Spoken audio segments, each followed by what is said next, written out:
பஞ்சாட்சர அபிஷேகே महावेदगान प्रिय मंत्र पुष्पधारया योगां पुष्पं वेदा पुष्पवान् भयावान् भगवान् भवति चंद्रबाबां पुष्पवान् पुष्पवान् भयावान् भगवान् भवति योगामायुधनं वेदा आयुधनवान् भवति ஒவ்வொரு முறையுமே உபசார பூஜைகள் எதுக்காக சொல்றது அப்படின்னு பார்த்தீங்கன்னா இறைவனிடம் எப்பொழுதுமே சாஸ்வதமாக இருக்கக்கூடியது மந்திரமாடா.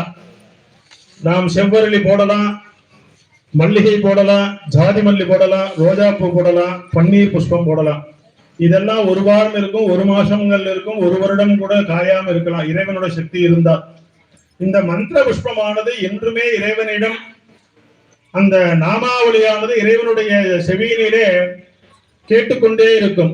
அது என்றைக்குமே வாடாதது. அதனாலதே ஒவ்வொரு காலமுமே சிவாச்சாரிய பெருமக்கள் பிரம்மாவாலே படைக்கப்பட்ட